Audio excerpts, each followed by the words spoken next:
There are so many ways to make simple chords sound more beautiful, exciting, powerful, energetic, and all around more impressive. You really can do so much with them, and I'm going to share a whole range of techniques that I've picked up over my many years of playing piano. I'll be breaking it all down, making it nice and simple to understand.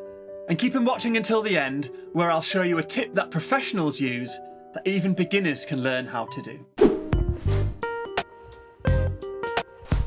So we need a chord progression to showcase these techniques, but they can be used on any chords that you want. The chord progression that we'll be using is this. And you could play that simply like this.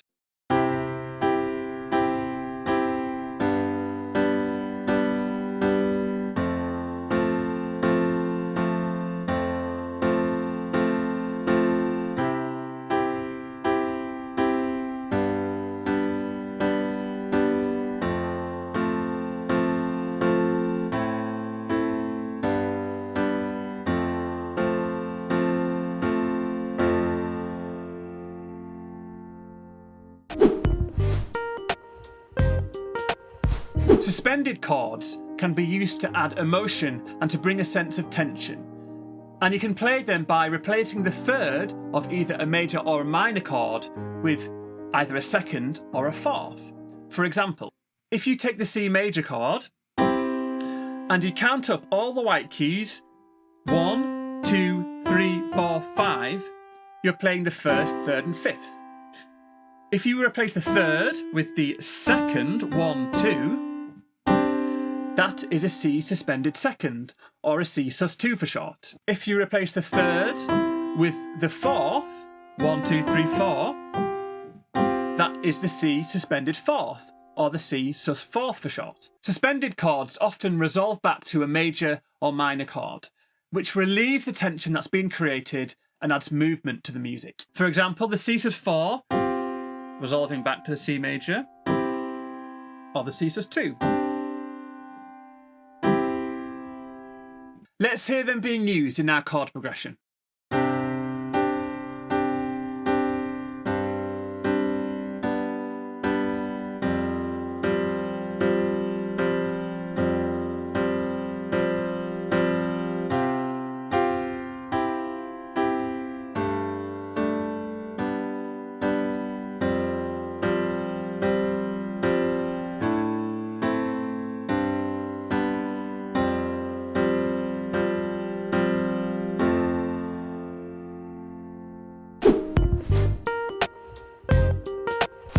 Inversions can make your chords sound not only more interesting and professional, but they can make transitioning between the chords smoother. So instead of always playing a chord in root position, you can rearrange the notes to create different voicings. For example, with a C major chord, this would be called root position, because the bottom of the chord is a C and it's called a C major. But if you take that C and move it up to the next C above, to the right, keeping the other two notes the same, so E, G with the C on top, this would be called C major first inversion. If you do it again, take the bottom of the chord, which is now an E, and move it up to the right, to the E above, keeping the other two notes the same, played G, C and E on top, that would be called a C major second inversion. And if you do it once more, take the bottom of the chord, which is now a G, move it up to the right to the next G above, keeping the other two notes the same, you'll notice that you're playing a C major root position, but just at a higher pitch. C major root, C major root. And if you only play chords in root position, you'll find that you'll be doing lots of jumping around when you're moving to different chords. But if you take, for example, the C major, and let's just say you wanted to move to a G major next, rather than jumping from the C to a G, if you play the C major and you move to the G major first inversion, all you need to do is move the C and the E down to the left, to the B and the D. So C major, and then G major, first inversion. Let's hear how they sound in the chord progression. And when I'm playing, I may include techniques that I've shown you previously, just so you can see how you can combine them.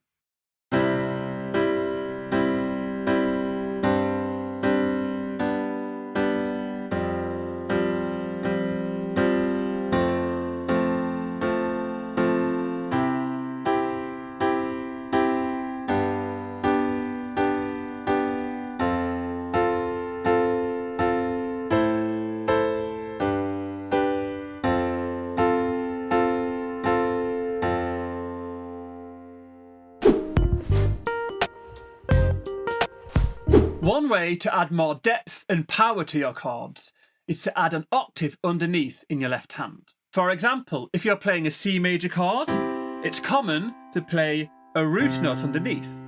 But what you can do is add an octave under that. An octave, if you don't know, is 8 notes, so 1, 2, 3, 4, 5, 6, 7, 8. So it's just the C doubled up underneath there, the root doubled up. C major or G major. Octave underneath. Now I'll show you just what I played before, but with octaves in the left hand.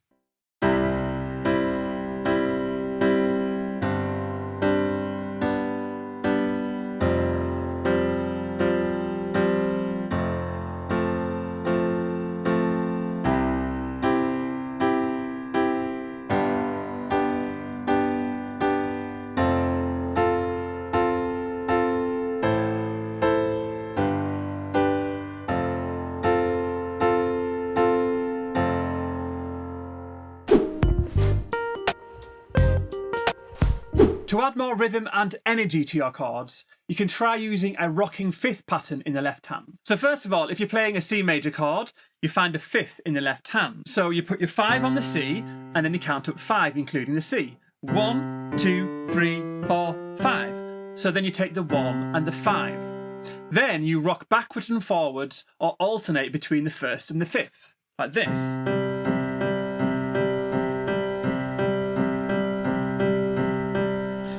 And you can play that lower down if you want. So when we were playing before, there was 4 main beats in each bar. In your right hand, 1, 2, 3, 4. So with this rocking pattern, you're going to play on the main beat, and the fifth is playing on the half beat in between. And we sound that by going and. So 1 and 2 and 3 and 4 and. So if you add your right hand back in, 1 and 2 and 3 and 4 and that would be 1 bar. This is what they sound like in the progression.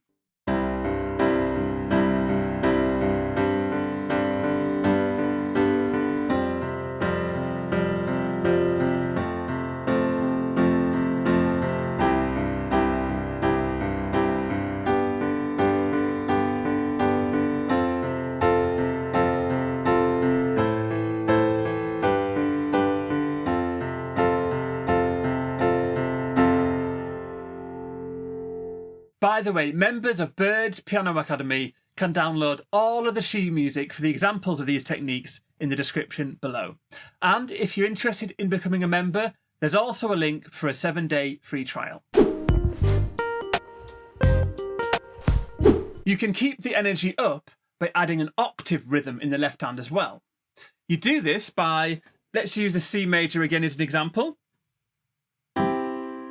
So your left hand is going to play a low root note, so the C in this case, and then it's going to jump up in your left hand and repeat that, like this. 1, 2, and 3, and 4, and adding the right hand. 1, 2, and 3, and 4, and you can repeat that. 1, 2, and 3, and 4, and 1, 2, and 3, and 4, and then if we apply that to the chord progression,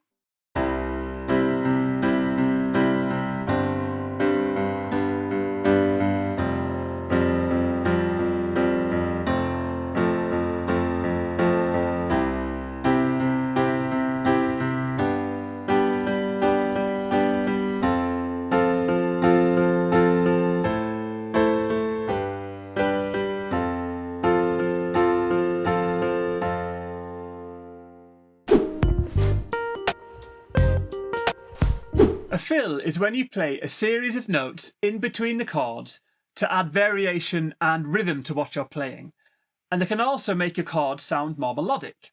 This fill is a great one that you can use. So what you do, if you're playing 4 beats in a bar, you play the chord 3 times,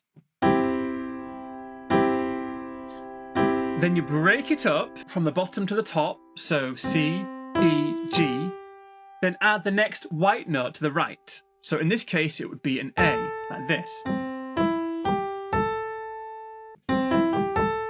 So you'd go 1, 2, 3, 4. If we're breaking the rhythm down a bit more, you'd go 1 and 2 and 3 and 4.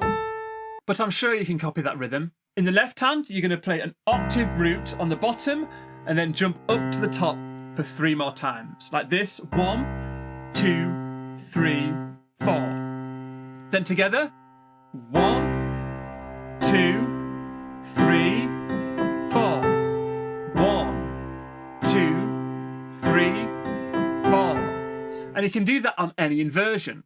For example, we'll go to the C second inversion.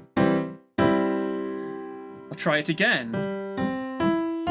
That's the fill. 1, 2, 3, 4. You hear that?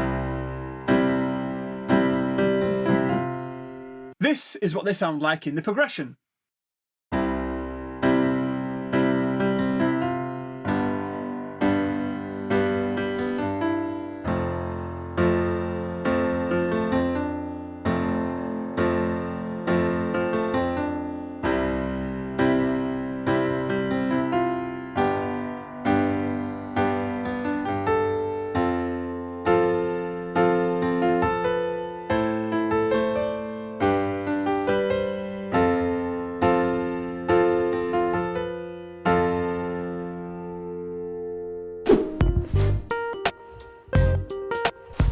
Syncopated rhythms are used all the time in many different styles of music, including pop, rock, blues, reggae, etc. Syncopation means playing in between the main beat. So if the main beat is counting on the 1, 2, 3, 4, 1, 2, 3, 4, playing in between the main beats would be playing on the ands in between, like this: 1 and 2 and 3 and 4 and. But you don't need to play in between the main beat every time. That's very reggae. Here's a fun rhythm that you can use. To play it, it requires breaking a main beat up into 4 parts. And to count that, you would say, for example, on the first beat, you would go 1, and. This is used on the 4th beat. So to play this, your right hand is going to play on the first and the second beats, on the and after the 3rd beat, and then on the after the 4th beat. I'll count it out so you can see what I mean. You'd go 1 and 2 and 3 and 4 and with the left hand, 1 and 2 and 3 and 4 and 1 and 2 and 3 and 4 and. That's what is technically going on here, but it may be easier just to copy the rhythm and think about it like the 4th chord is coming very quickly after the 4th beat, like this: 1, 2, 3 and 4. 1, 2, 3 and 4.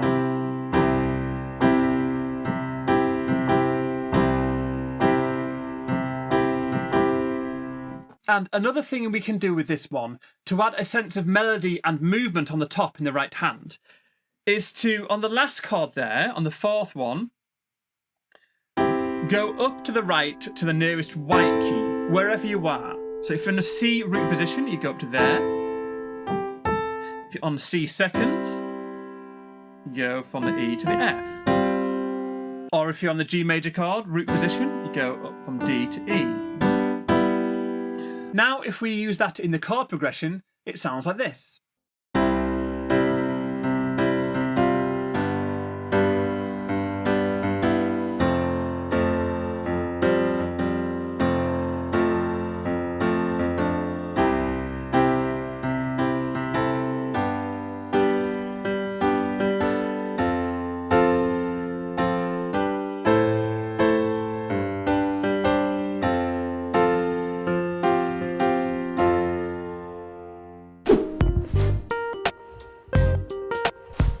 This one requires you to get your head around using inversion smoothly, but when you do, it sounds really effective and has an almost gospel vibe to it. So if you take a chord and count up 4 notes of that scale from the root, so what I mean by that, if we're in C major, count up 4 notes on the C major scale, so 1, 2, 3, 4, that would be an F major.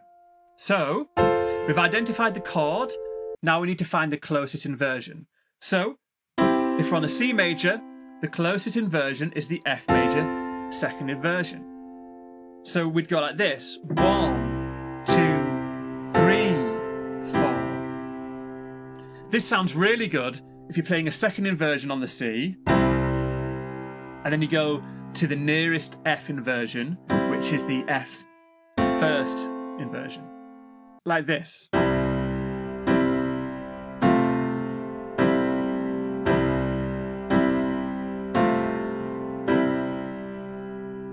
So we'll do one more as an example. So if we're playing an F major and we want to go to the 4th, you go to the 4th note of the F major scale. So 1, 2, 3, 4, which is a B flat.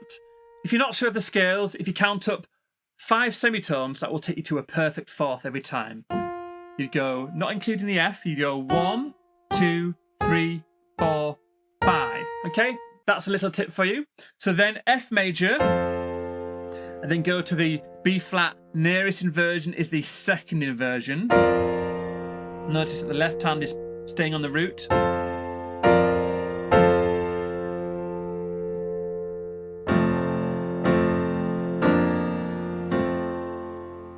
Now if we use that in the chord progression,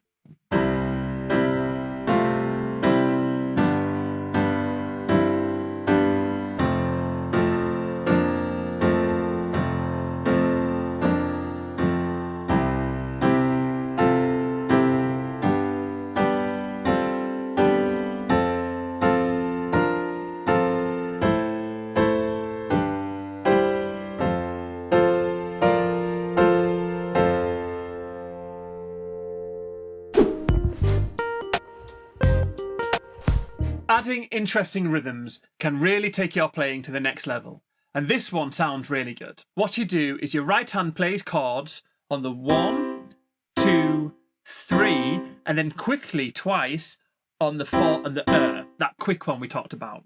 Like this: 1, 2, 3, 4, But let's use those neighbouring 4th chords in the previous one, just so you can show you how it works really well with it. I'm going to show you using the second inversion, but you can use any chord you want.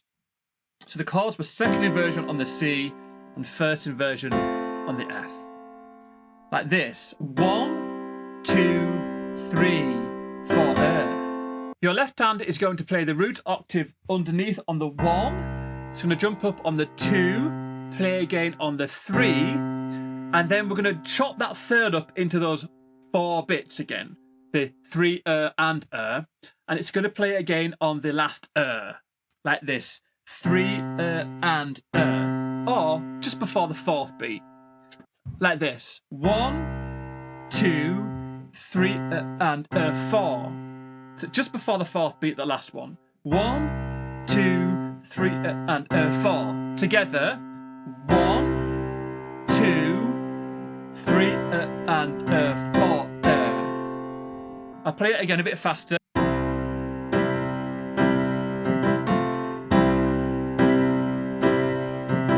You might also want to think about it like you're playing together, together, together, left, right, right. Together, together, together, left, right, right.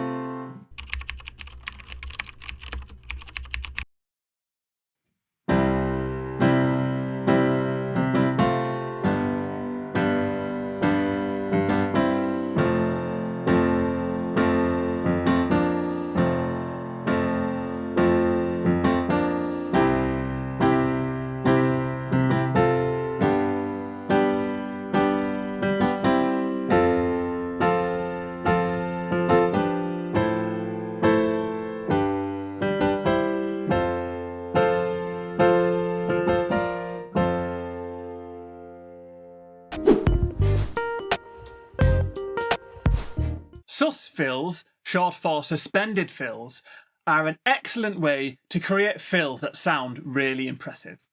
And to play them, what you do is you take a suspended chord, so a sus2 for example, 1, 2 and the 5, and you break it up from the bottom to the top.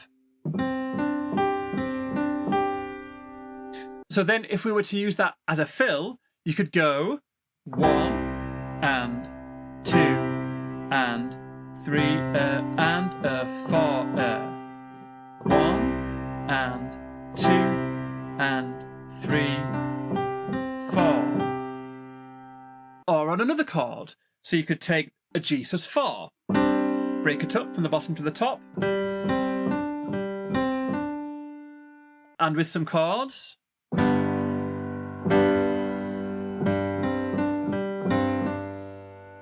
So let's take that idea and apply it to the whole chord progression and see how it sounds.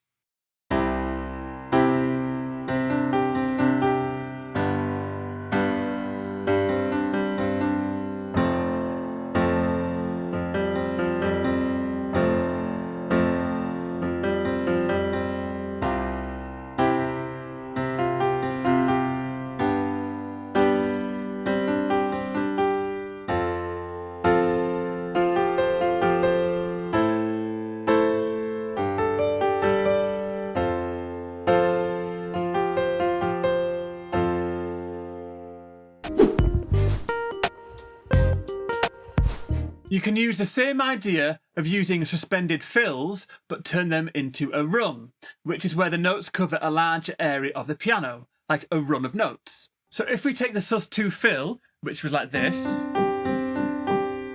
but instead of repeating it twice over down here, you play through the C, D, G, and then you come underneath and you play the same thing, but an octave higher, like this.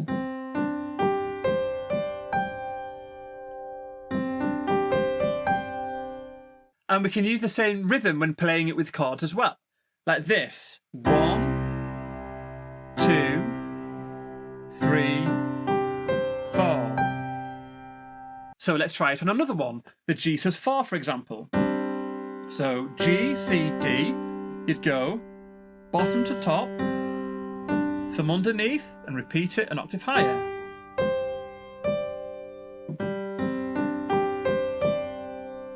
So with the G, 1, 2, 3, 4.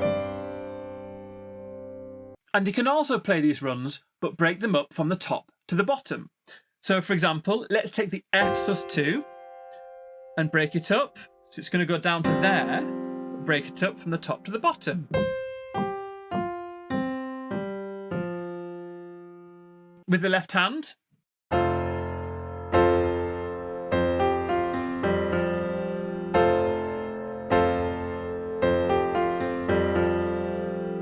Now let's hear what they sound like in the progression.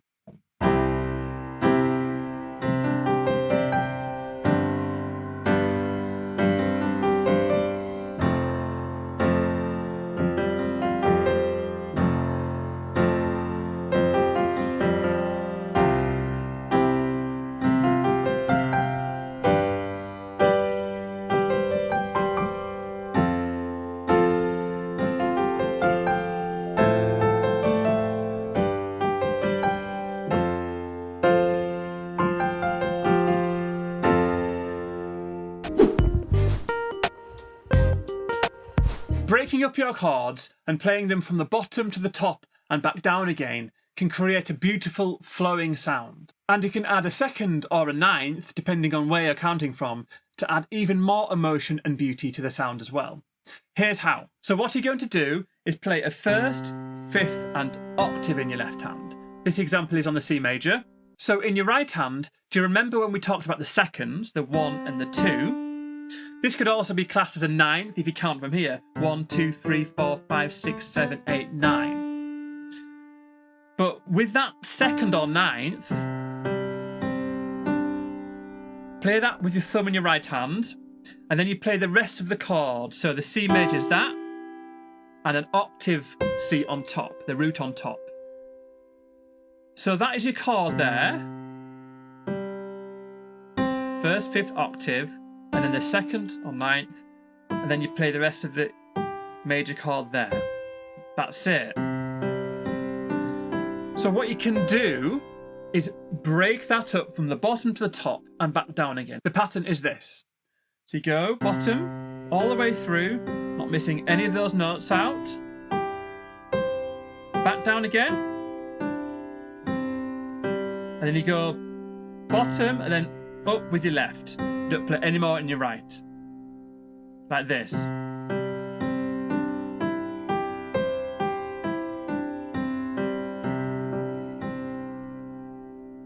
If we repeat that on the C a few times,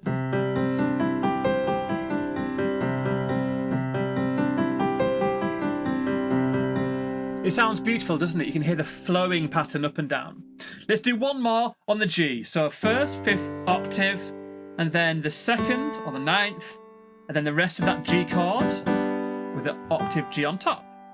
And the pattern flowing from the bottom to the top and back down.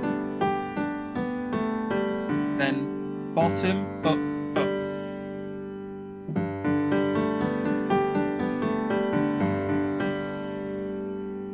Let's use that pattern throughout the whole progression now and see how it completely transforms the sound.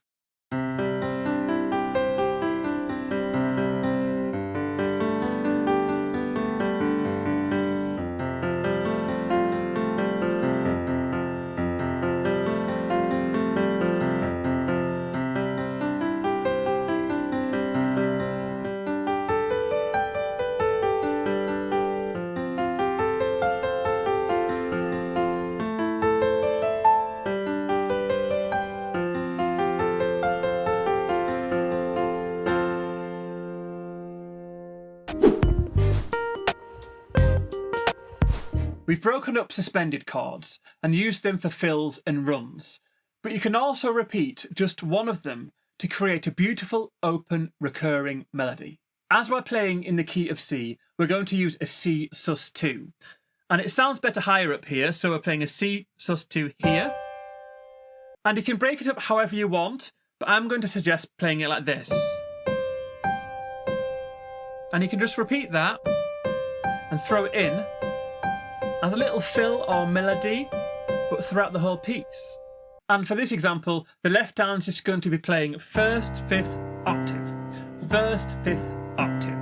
1 and 2, 3 and 4. But then I'll show you what I mean by the recurring melody. So if you play on the C chord, and go to a G, and return to that, and to the F. As many times as you want. This also sounds good if you speed it up, and it sounds extra cool if you add an octave to where your 5 finger is your 5th, so the G. So if you do this, just that pattern, and throw that in wherever you want as well, and it sounds really cool. And with the left hand, so with some chords to start.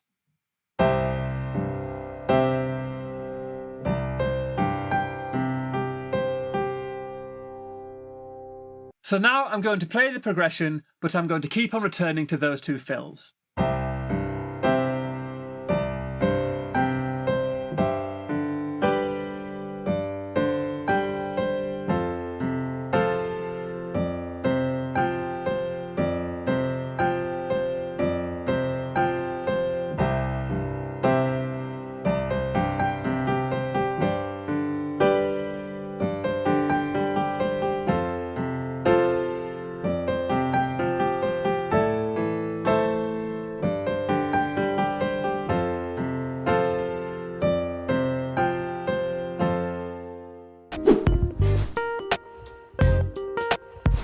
Passing chords can transform basic chord progressions, adding colour and richness to the sound, as well as a way to connect the chords in a more interesting way.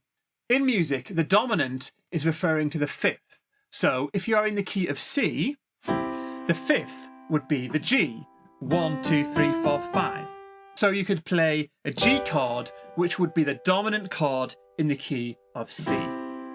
Dominant chords are also often played as 7ths. So if you've got a G here a G7 would be 1, 2, 3, 4, 5, 6, 7. Another way to find the 7 for the 7th chord is to go up a full octave from the root and then down 2 half steps. 1, 2. So that would be your dominant 7 chord. A secondary dominant is when you find a 5th chord inside the key you are in. So it's almost like it's a temporary 5th. Let me explain. So like I said, we are in the key of C, so the dominant is a G. But if we are playing a progression, and let's say there's an F in the progression, you can find out what the dominant or the 5th chord is of the F. So if we're playing an F chord, the 5th of F is 1, 2, 3, 4, 5, a C. And like I said, dominants are often 7th chords. So that C7 is the dominant chord of the F. So that is what a secondary dominant is. We've gone to another one of the chords inside the chord progression that we're playing, and we've found the 5th or the dominant of that chord. You can use these secondary dominants as passing chords, which means we are using them to connect one chord in the chord progression to another. So if we are starting on a C major chord, and the next chord in the progression is a G major chord, we can find out what the dominant of that G is and add it in between them. So this is the secondary dominant. We're adding a 5th from the G. So 1, 2, 3, 4, 5. That is a D major. We'll make it a D7. So we've identified the D7 chord. We're going to use that to join up the C and the G. So it's adding in between them like a sandwich. She'd go C, we're adding in that D, and then onto the G. You can use inversion to make it sound better. So you'd go C, D7, and then G. If you use secondary dominants as passing chords throughout the whole progression, you'll see how it fully changes the sound, giving it a gospel feel, adding colour and texture and excitement and energy.